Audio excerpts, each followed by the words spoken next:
on, everybody out there in YouTube land? It's your guy Q, the movie collector, here again. This time with a recommendations video. I don't know if any of you guys are aware right now on this date today. Check your watch and all that fancy stuff. Today, I think yesterday kicked off Barnes and Noble's. I think their first Criterion 50% off sale. They have a second one, I think, in November, but this is the very first one of the year. So I'm going to show off some recommendations that I think you guys may enjoy. Some really good recommendations. I know who Criterion collectors get. They kind of get like a very bad persona. I'm not one of them, so. And this is not even all of my Criterions that I own. I actually own a good chunk of Criterion movies.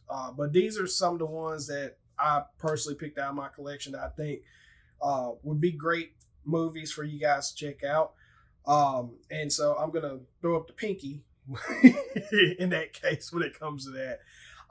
So I'm going to start off with some Blu-rays first. Some really great Blu-ray recommendations.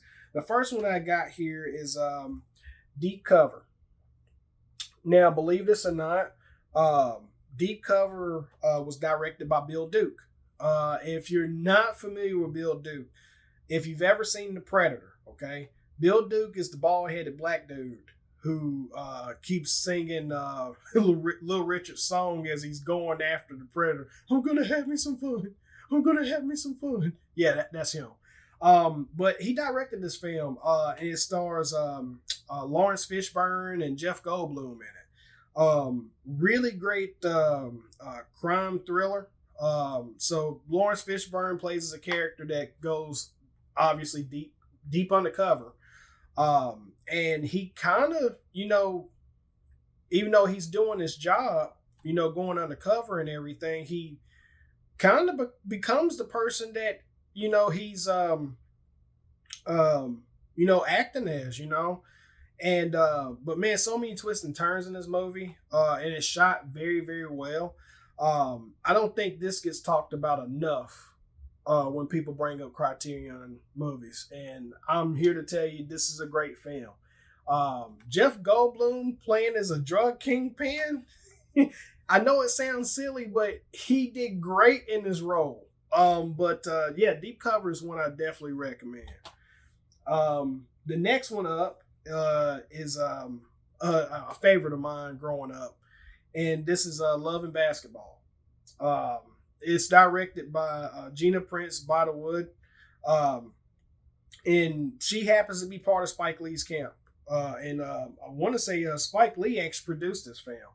Classic film with Omar Epps and Sanaa Lathan.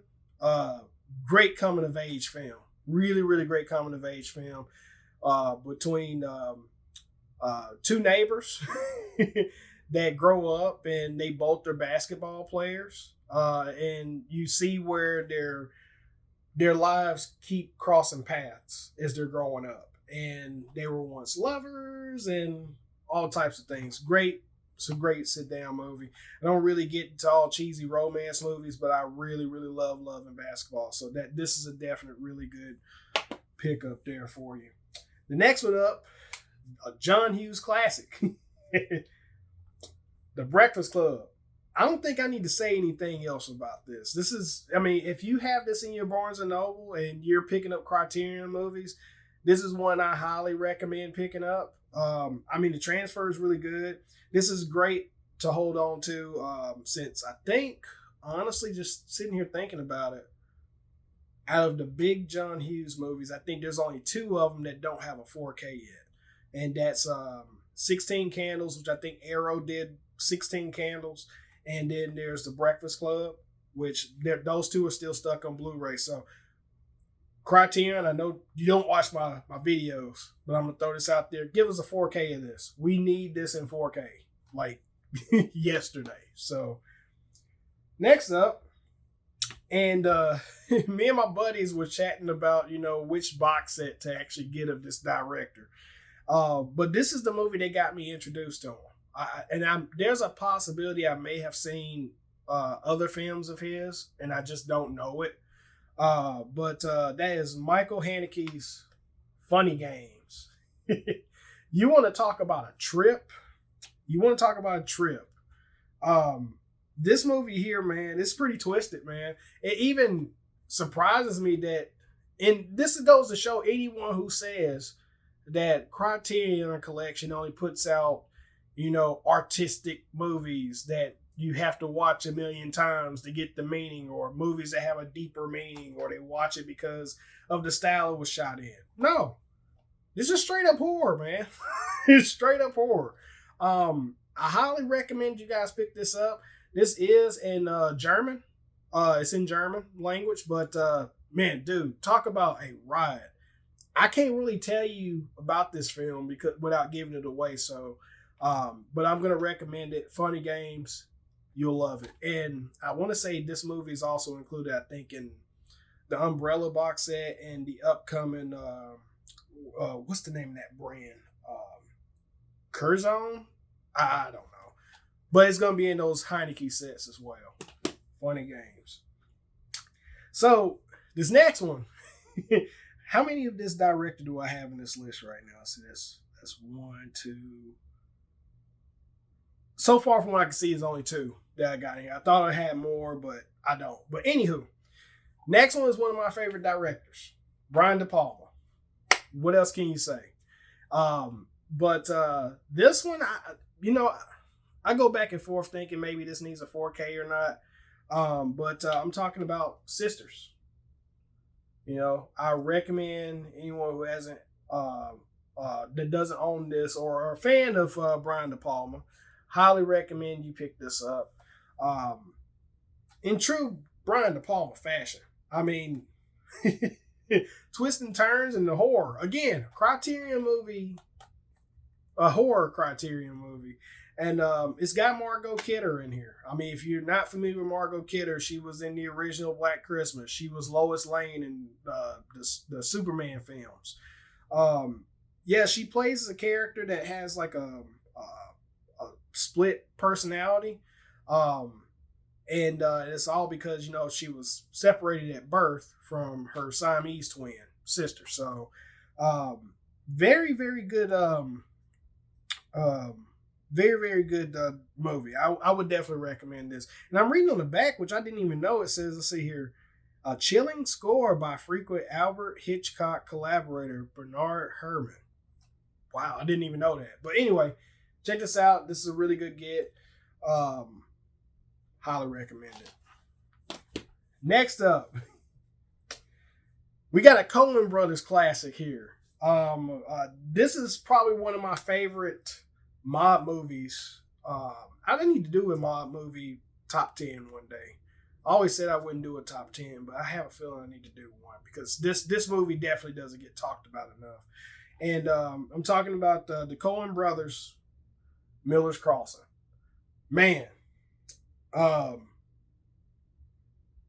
love this film. I love John Turturro in this film. Classic mob movie. What can you say? This is really, really great. I highly recommend it. And it's a movie that takes place in the 20s. And it stars, what's the main character name? Gabriel Byrne. He's in here. Like I said, John Turturro's in it. But yeah, I mean, basically it's about a guy who's playing the sides from two mob families that are actually rivals against each other. He's working for one mob family at the very beginning of the film, and then he ends up working for the other mob family at the end. And I don't want to give it away. I've already said enough already, but raw, uncut mob movie. Definitely check it out if you're a fan of mob movies. Miller's Crossing. Okay, so this next list is going to be, before I go into that next list, honorable mention. If you're a fan of Godzilla films, voila. This Godzilla book set. You know what? To everyone out there who says this is flat out ridiculous, I don't want to hear it. I really don't want to hear it. If you're a fan of Godzilla, you own this. Stop talking smack about this. If you want it, get it, because that's the only way you can get those films, and it's from the Showa era. All the Showa era films are in this book, and it's actually let me pull it down right quick. Yeah, it's actually a pretty nice book. Pretty nice book. Nice pages. Look at that. Nice pages. And I want to say the biggest complaint that I hear that everyone talks about with this thing is, oh, my discs always fall right inside the slips and I have to reach in and pull them out.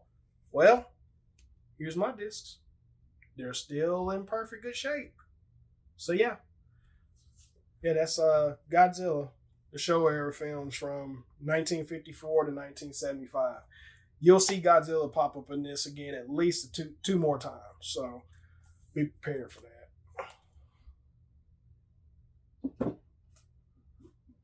Okay, stay. All right. So speaking of which, my first recommendation is Godzilla versus Biollante. This is part of the mine just went blank. Heisei era. This is part of the Heisei era. It's actually the second movie of the Heisei era of the 1980s Godzilla films. Really great film, and this transfer was amazing. It was absolutely amazing. And I don't think this transfer actually has Dolby Vision, but it still looked great. So, but yeah, highly recommend Godzilla versus Biollante. Great pickup. Next up, I know this movie is quite controversial, okay? I'm here to tell you I don't care about anybody else's opinions when it comes to this, and you shouldn't either. So, but this movie took home a bunch of Oscars last year. And I'm talking about Sean Baker's Honora. Really nice packaging. I really love Criterion's packaging when they do this whole packaging ordeal. So you got this, and I actually reviewed this on my Instagram page. Make sure you follow me on Instagram. So you got a nice little booklet. You got your disc here as well. But what's there to be said that hasn't been said about Honora? I loved it. I loved Honora. I'm gonna say less, but I enjoyed Honora. That's all I'll say. I'll leave it at that. Next up, this is another one I feel like when people make Criterion lists, this doesn't get talked about at all. I mean, flat out at all. And this is a Hughes Brothers classic of Menace to Society. Again, coming of age story of a guy that his parents were hustlers. Then when he got older, he became a hustler. Was living that gang life mentality. I would honestly say, I mean, as much as I love Boys in the Hood, I love Boys in the Hood to death. But this, in my honest opinion, made Boys in the Hood look like Sesame Street. I'm just going to lay it out there. You got a young Lorenz Tate that is a badass in this movie. But yeah, tons of special features on this. This was also a movie that Tupac was supposed to be in. But he ended up trying to fight the Hughes brothers because, they wouldn't let him in on the film. So, but this is a great film. Really great film. Highly recommend Menace to Society. Next up, we got a Spike Lee joint. And it's not Do the Right Thing because I should have grabbed Do the Right Thing. I should have. I really should have. But I'm talking about Malcolm X. I remember when this movie first came out back in the 90s, there was so much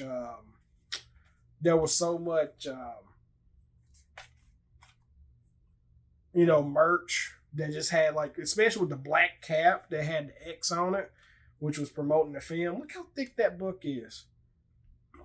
Look at there. People want to talk about, chunky boxes and booklets you can read. You get your booklets in Criterion. Some Criterions, you get your booklets. Okay, you get your booklets. You got tons of reading material. This came pretty loaded with special features, man. This is probably my second favorite Spike Lee film. My second favorite Spike Lee film. My favorite is Do the Right Thing. This is my second. My third would probably be School Days. And then pretty much all the rest of them pretty much fall in line from there. But this is definitely worth the pick up because it's one of the best biopics you can watch, pretty much. And Denzel does a phenomenal job in this movie. Phenomenal job in this movie. So there's that. And like I said, we'll be seeing Godzilla again, right? So we've got 1954's Godzilla. There's a Blu-ray version of this, but this is the 4K version that came out late last year. Yeah, it looked great. It looked fantastic. It looked amazing for it being black and white. It looked amazing. Again, here's your books. Here's your books. And check this out. Let me see. I'm going to have to open it this way. Check this out. You see? There's Godzilla. He just pops out there. He just pops out. Look at that. It just pops out. But yeah, you get your Blu-ray and your 4K there as well. So there's that. I'm going to go and slide this on back in here. So there's that as well. Next up, and I'm going to actually tie this in with all three movies. I'm just going to have all three just there. But these are Kurosawa movies. I have not seen these yet. I have not seen them, but I'm going to tell you why I'm recommending them. Because it falls in line with my Westerns journey. But the first one is Seven Samurai, which a lot of people said that the people who did Magnificent Seven kind of bit this pretty hard, pretty much carbon copied it. So I'm excited to check this out. I really am excited to check this out. And again, the packaging. Look at the packaging. Packaging is, look at that. Look at that. And this is the 4K too. This is the one that came out, I think, last year. So you get like 2 Blu-rays. You got a 4K in here as well. You got your booklet. Got your booklet. Got your booklet here. You got all those pages. It still has that new page smell. Still has that new page smell. So it still has that. And I want to say, I think there was a BFI release of this too, which I think the differences between this and the BFI release was that the BFI release has Dolby Vision, whereas this is just a 4K. But again, I don't look for differences. I just look to see if the quality is good, and if it's good enough for me, it's good. So there's that. And then the next one for Kurosawa, and I just got this yesterday, part of the sale, is Yojimbo and Sanjuro. And again, Yojimbo. The reason why I want to watch this is because Fistful of Dollars copied Yojimbo. So I want to go back to the origins and, see where they got the ideas from. And I know if I love A Fistful of Dollars, I'm going to love these films. I know for a fact I'm going to love these films. Next up, another Brian De Palma classic. If I was going to recommend another Brian De Palma out of what's part of Criterion anyway, it was definitely going to be Blowout. This right here, I would say, is arguably my favorite Brian De Palma film. I'm just going to go and say it. John Travolta and Nancy Allen, they did a phenomenal job in this film. And this movie keeps you on its toes all the way up from the very beginning to the very end. I love this movie. The transfer even was really, really good too. And look here. Still, to you guys who love books, you get books in here. You got books. See that? You got books. So there's that.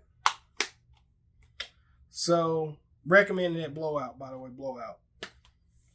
Next up, we've got a 1980s classic with Tom Cruise, Risky Business.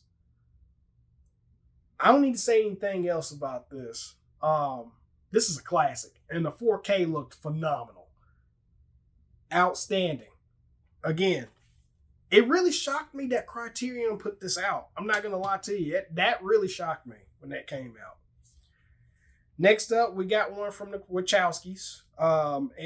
This, again, is another classic. I don't see a lot of people talk about this one either. But we're talking about Bound. There's Bound as well. Jennifer Tilly and Gina Gershon put on a great performance in this movie. And you've also got Joe Pantoliano. I can't pronounce his last name. He's played in so much stuff, you would think I know how to pronounce his last name, but I don't. For people out there don't know who he is, he's the guy that plays as the chief of police in the Bad Boys films. But yeah, this is a ride. Another one that keeps you on your toes. And it's by the Wachowskis, the same people that did the Matrix films. So yeah, Bound. Definitely recommend that one. And we got another Coen Brothers film. Now this is an absolute classic. When this came out in December, I had to grab it. I think it was either December or was it November. Anywho, I knew I had to grab it. No Country for Old Men. Enough said. I'm going to keep going down the line. I'm trying to speed things up. This video's already gone on way too long. The next one I got here is, this is another classic film. And again, I guess you could kind of put this in borderline horror / thriller. When I picked this up, this was a complete blind buy. Okay, this was a complete blind buy. And this is Peep and Tom. And it was directed and produced by Michael Powell. This film here, it follows a guy who's a photographer who kills his victims. Really great film. I enjoyed every minute of this. This was really great. I highly recommend this if you're into classical horror. I would put this somewhere close to the likes of like maybe Psycho, somewhere around that nature. But this was really good. The transfer was amazing too, so you won't be disappointed. Next up, I got this is a noir classic. I enjoyed this film so much. I was really surprised how great this movie was. Black and white at that too. Black and white. And I'm talking about Double Indemnity. Such a classic film. I enjoyed this so much, man. I'm gonna have to give this a rewatch. I watched that thing for the first time, I think, last year. But man, was it so good. It was so freaking good. And again, I'm on time crunch, so I gotta keep it moving. Next up is The Virgin Suicides by Sofia Coppola. So I remember when this movie came out, I think it came out as a Showtime film. I could be wrong. You got Josh Hartnett in it. You've got James Woods. You've got Kirsten Dunst. Really great film. And Sofia Coppola, great director, just like her dad. So I enjoyed that film. Really great film. Next up, we got this is another classic. We got To Die For, Gus Van Sant, To Die For. Nicole Kidman. You've got what is his name? You got Matt Dillon, and you got a very young Joaquin Phoenix. You got him in this film too. This movie was so good, man. This is a ride. I definitely recommend you guys pick this up if you don't have it. So that's To Die For. And last but not least, this one here is directed and starring a comedy legend. I enjoyed this because it's kind of like a loosely based biopic film about him. but it's not calling him by his name. It's just loosely based. But Jojo Dancer, Your Life is Calling, Richard Pryor. Yeah, Richard Pryor produced and directed this film. And I got to thinking before I watched this. I didn't think, with him at his heyday, I didn't think he was capable of doing something so great as this movie. And he does such a great job acting and directing in this movie. Such a great job. Really, really great job. But and it also says it's written by Paul Mooney as well. Paul Mooney helped him out with writing it as well. So all comedy legends with that. So sorry, it's a bit of a rush towards the end of the video. Time was moving. I'm watching the numbers below as the time is running. I don't want it to be too long. But again, those are some that I would definitely recommend. If you got any more recommendations, put them down below, because there's still a lot of Criterion out there that I don't own, and if they're great, and if you can get a sense of what I'm into from showing you what I'm into, well, showed you my picks, make some recommendations below. And at the same time, make sure you like, comment, and subscribe. I appreciate you guys as always, and I will talk to you guys later. Peace.